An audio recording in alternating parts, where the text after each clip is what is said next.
be singing this song all week long. And it's, if you're happy and clap your hands, you all know that, right? I guess I've had a good week or something, I don't know. But I was driving down the road and I was singing this song. And I saw this bird in a tree and I thought, if I was a bird, I guess I'd sing, if you're happy and clap your wings.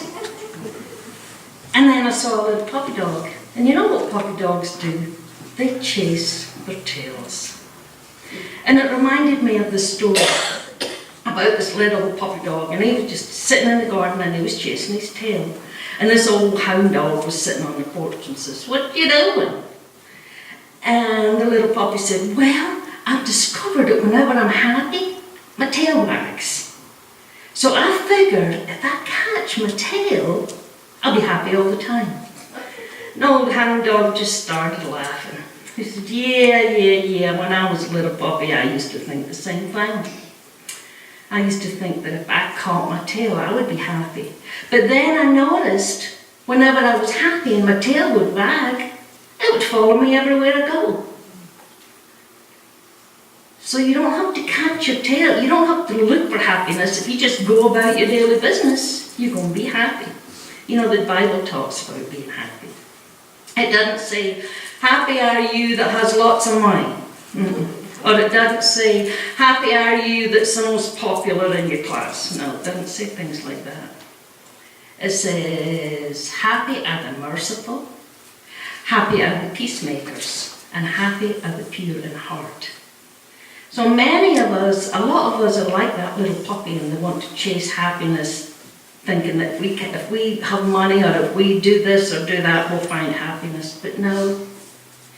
What we need to do is learn that if we just go around minding our own business and trusting in God, happiness will surely follow us wherever we go.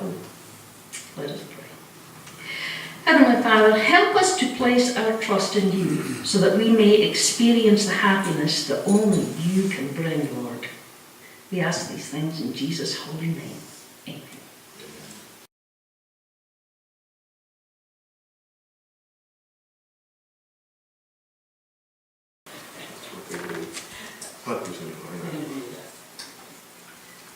Waiting on a rainbow. Any of you heard Newton's law? What's Newton's law? Why did go to school? For every action, there's an equal and opposite reaction. Is that it? Or don't I think of something else? That's a good one. That's one. Okay. I thought that was right. I didn't go to law school either, but I knew that one. For every action, there's an equal and opposite reaction. That kind of goes along with a lot of different things. If something bad happens, a lot of times something good will come out of it. You ever notice that? Something bad happens, something good will come out of it. Usually. Not every time, but usually. There was a rancher who had this nice little stream that was flowing through his property that provided water for all his cattle and provided water for his daily living. He used this stream to survive. And one day an earthquake came and destroyed it. It ruined it. It made it where it no longer was flowing in the right direction. It just pretty much disappeared. And naturally, this rancher was pretty upset. He was devastated. He didn't know what he was going to do, how he was going to survive. And then a couple of days later, he noticed that in its place that there was now an oil well that had popped up. So that turned out to be good. Something bad turned out to be good in that particular situation. The loss of one thing brought him something even greater. And that happens in our lives sometimes. Sometimes God will allow something to happen to us. He'll allow us to go through some sort of loss that He might show us something greater. He might give us something greater. If we get through the bad, we can see the good. It's been said, I don't know if it's true, but it's been said that for every cloud there's a rainbow. But in order to see the rainbow, we have to be in the proper position to see it. We have to position ourselves in a way that we can face God and we can see His love shining through in that bad situation or in that cloud. Because we know clouds come to everybody. Dark shadows follow each and every one of us. There is no exception. Hardly a day passes by where we don't see a cloud in the sky. And hardly a day passes by in our own personal lives that we're not faced with some sort of cloud in some kind. Let's look at a few people, a few of God's people that were faced with clouds and how they overcame it, how God provided them a rainbow. If we first look at Joseph, we all know Joseph. His brothers were jealous, quite jealous of him, and that jealous, how do you say that? Jealousy, what's a hard word to say? That jealousy, I don't think I've ever said that before, turns into hatred. You know, when you're jealous of somebody, really you start to resent them, you start to hate them. So we know what happened to Joseph. He was put in that pit. He was later sold into slavery. And probably it was safe for him to say that my life has been hard. I've had these clouds that has been overhanging me. You know, it started out, he had a pretty good life, and all of a sudden this bad thing happened. He's far from home. He's far from his father whom he loved. But as we know, at this part of the story, Joseph's trouble had just really started. After he was sold into slavery, his master's wife lied about him. And what is that old saying? Hell has no fury like a woman scorned. There's a lot of truth in that saying, by the way. And he was thrown into this prison. Although he was an innocent man, he had done nothing wrong. And as an innocent man, being lied about and thrown into jail through no fault of his own, he had probably a right. I don't know if he had a right or not, but he thought God had abandoned him. He thought that God had forgotten him. But we know that God never forgets. And he didn't forget Joseph. You've also heard it said, where there's smoke, there's bound to be fire. Well, in Joseph's life, he had plenty of smoke, but there was no fire. This woman who had been lying about him even had his garment in her hand, but there was no guilt in Joseph's heart. In God's sight, there was only innocence. There was only purity. When he was tempted, he said, I can't do this in God's sight. The smoke was there, but there was no fire. And Joseph suffered. These clouds were hanging over him. But in due time, God took the matter in his own hands, and Joseph was rightly exalted. Let's look at another person. Let's look at Jeremiah. His preaching offended the king. So what happened? He was thrown into a pit, left there to die. Can you imagine what Jeremiah was feeling at this point? Was he feeling forgotten, forsaken, betrayed maybe? Because he had been doing all this work for the Lord. He had been true to God. He had obeyed God. And all this had happened to him now. Did he think that it was all for nothing? Did he think that all his work was in vain? I'm sure that many people feel this way today. Probably many preachers feel this way as well. They work hard. They spread the word of God. They try to live in a way that exhibits the Spirit of Christ. And I'm sure many wonder, is it all for a purpose? Is it all getting through? Or is it all for nothing? Is it all in vain? Maybe they think, what's the use when we see so many things happening in this country the way it happens? We see so many people doing such evil things and turning away from God. But then they remember that God called them and they have not been uncalled. They remember that they are God's children and that He will take care of them. So they go to the Lord in prayer. They lay their burdens upon the Lord and they keep serving Him. Anyway, back to Jeremiah. Even his own countrymen His own friends and neighbors tried to destroy him because he was preaching all these prophecies. He was thrown into that dungeon. He was left to die. He must have despaired for his life. But then we know that that man tied those old rags together and helped Jeremiah climb out of that pit. The clouds were dark. He had to think that the end was near. He was discouraged. But again, God did not forget him. Then we look at Daniel. Daniel knew God's will for his life, and he tried to uphold that. He tried to obey it. But what did Daniel get? What was it about being thrown into a pit? I don't understand. But he was thrown into a pit again, and this pit happened to be filled with lions. But again, we see God's hand at work. God remembered his faithful servant. He prevented those lions from doing any harm. Daniel, in fact, was as safe in that pit with those ferocious lions as if he had been sleeping at home in his own bed.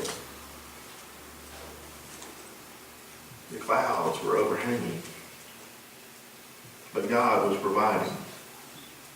What about Paul? Poor Paul.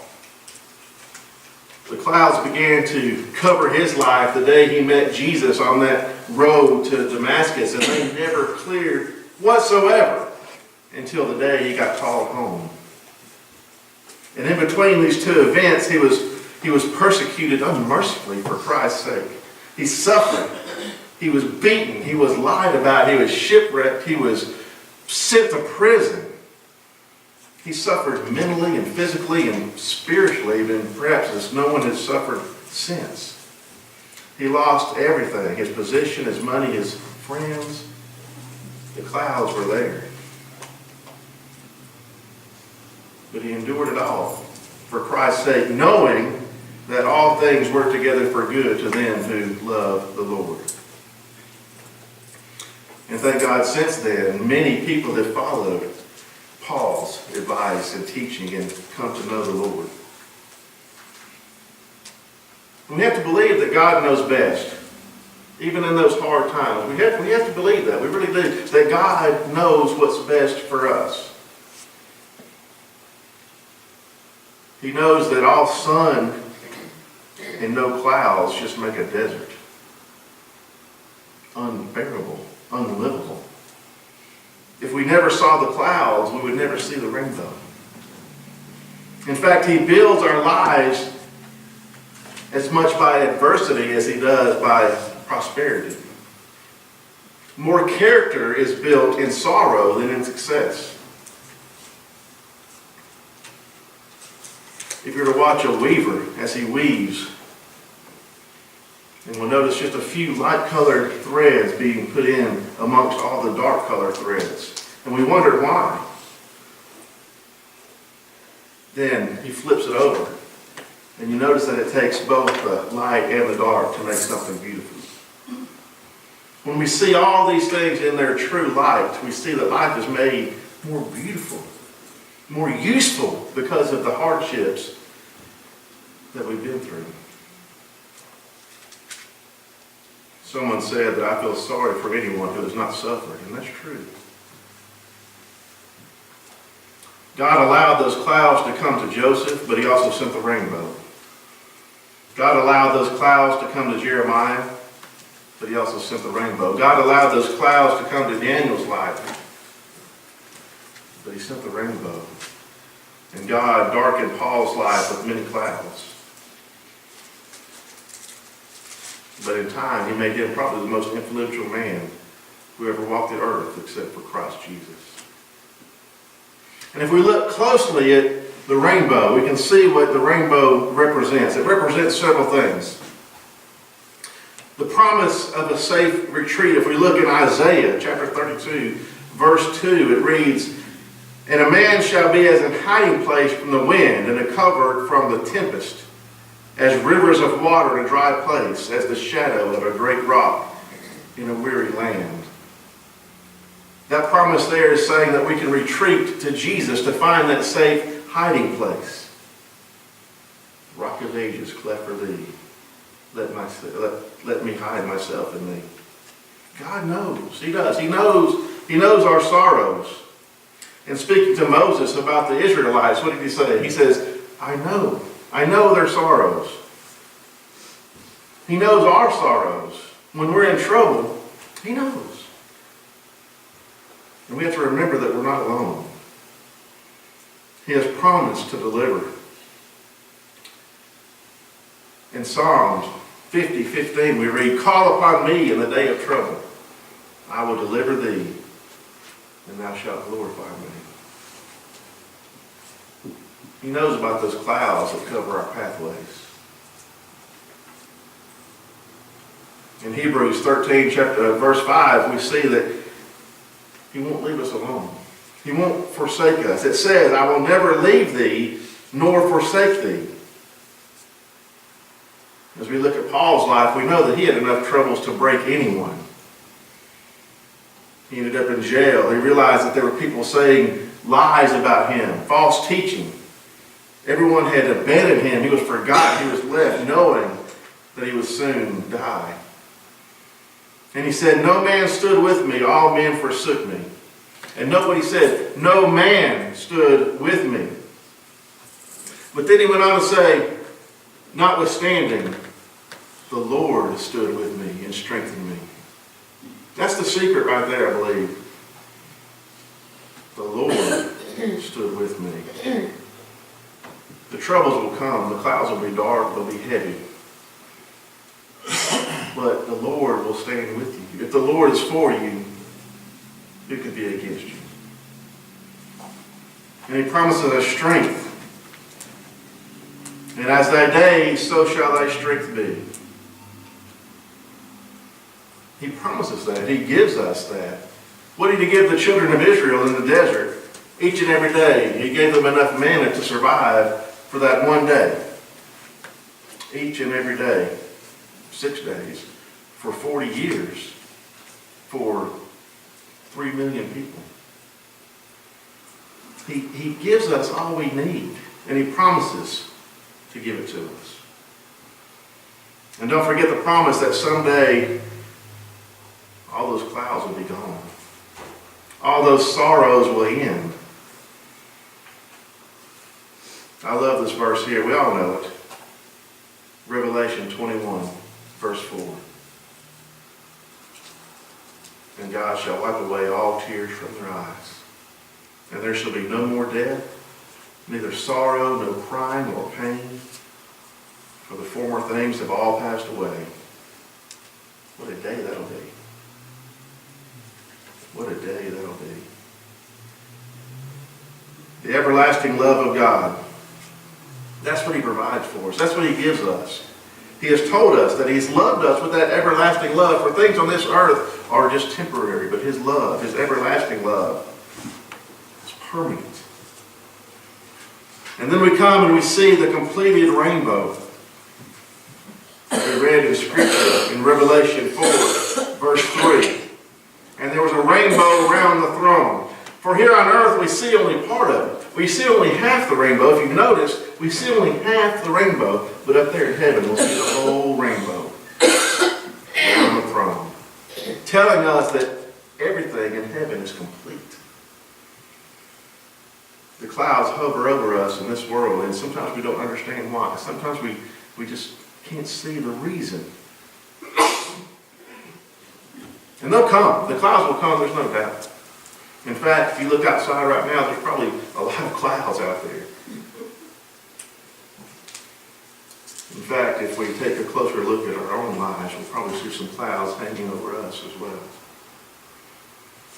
But if we position ourselves in a way that we face God, we'll know that he has a rainbow waiting for you. Let us pray. Father God, we do again thank you for this day that you've blessed us with and the chance we have to come into your house, to spend this time with you, Lord. Thanking you for your gifts, for your blessings, for being there by our side through all that we face, through everything that we come into, Lord. We know that you'll be by our side. And if we position ourselves just in the right way, we can see through any cloud that comes our way. We can see your hand, we can see your face shining through, providing that everlasting love. Father, go with us now as we leave this place and help us to share that love and show that love to each and every person that we come in contact with. And we'll give you the glory and the honor for it all. In Christ's name, amen.